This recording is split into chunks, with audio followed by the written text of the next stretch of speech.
Donc voilà, on arrive à notre dernier jour, dernière minute, dernière seconde. C'est triste. Qu'il est bon, qu'il est doux d'habiter en frères tous ensemble. Et quand on le vit, on a le cœur qui bat plus fort. Voilà. Du coup,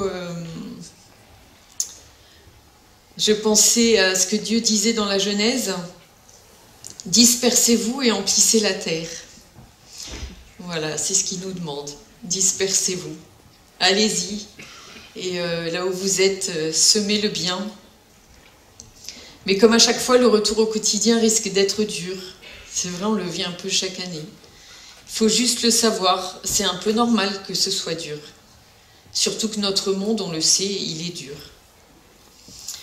Et le monde voudrait nous faire croire qu'il est bien meilleur qu'avant, que tout ce qui ne va pas n'est qu'une difficulté qui sera vite résolue.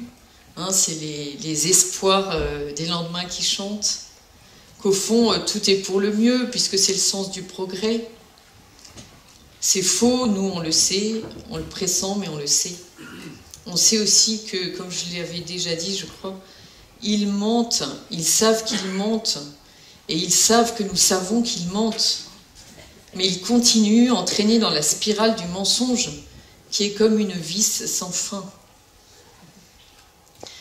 Alors nous, on a besoin d'oasis. On l'a trouvé ici ce week-end. Et chez nous, nous emmenons le cœur de Jésus, qui nous apprendra à compatir aux souffrances de nos frères, à souffrir avec eux. En souffrant avec eux, on fera entrer la grâce divine. Et c'est ce que nous disait le Père Kern. C'est tellement beau, hein, cette répondance des mots dans l'évangile de Jean. Aussitôt il sortit, c'est Judas, aussitôt il en sortit du sang et de l'eau. Ça veut dire qu'au mal, la blessure du cœur répond par le bien, par la fécondité la plus profonde. Alors on se dit, mais c'est impossible, impossible à nos cœurs humains. Il y a trop d'injustices qui nous révoltent. C'est sûr que cette miséricorde et ce bain de grâce ne balaye pas la justice. Il y aura un jugement dernier. Il y aura un jugement du monde. Mais j'ai retenu dans le témoignage de M. Richard quelque chose qui m'a beaucoup touchée. Il a dit « L'aveu de mon concurrent avouant qu'il avait fraudé a libéré mon cœur. » Et je trouve que c'est un témoignage paradoxal quand on sait que le concurrent en question a continué après son aveu à frauder. Oui, mais lumière a été faite et la fraude a été reconnue comme telle, et malgré le fait qu'elle continue, eh ben ça change tout.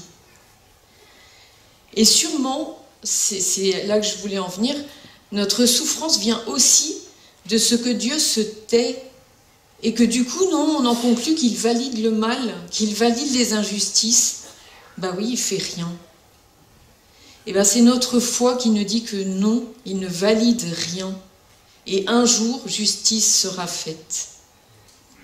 Mais aujourd'hui, pour le moment, nous avons à offrir, à faire entrer la lumière par notre offrande. Nous pleurons sur les souffrances, sur celles de nos frères, sur les nôtres. Par contre, comme je le disais tout à l'heure, nous ne pleurons pas l'échec de cette civilisation folle. Nous espérons juste que son écroulement n'entraînera pas trop de misère. Et pour cela, nous avons vraiment un rôle d'oasis à jouer. Ainsi, Rod Dreher, qui était venu nous voir, nous rappelait que les bénédictins n'ont pas cherché à créer une civilisation, mais c'est en œuvrant au quotidien dans les jardins de leur monastère pour le salut des âmes qu'ils ont fondé une civilisation. Nous sommes David contre Goliath, les petits cailloux contre une machine technocratique tentaculaire. Mais les souffrances du monde paysan sont révélatrices des souffrances de tous les autres. C'est le socle même de notre civilisation qui est ébranlée.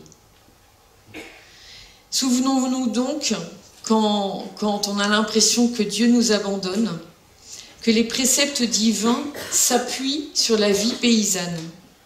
Je voulais rappeler pour le jubilé qui s'appuie, c'était vraiment une année de repos de la terre.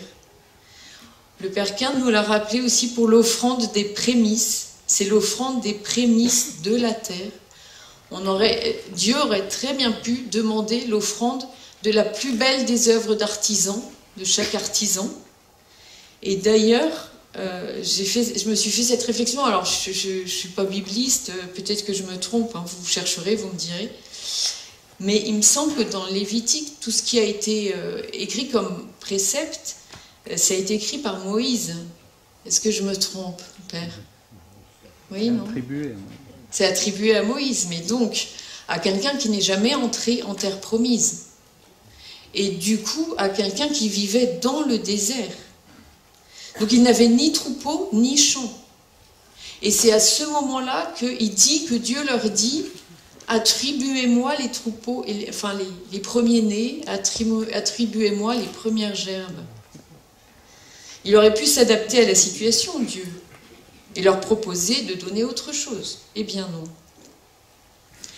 Voilà, donc même si nous sommes seuls à comprendre bien tout cela, ce n'est pas grave. Dieu est avec nous.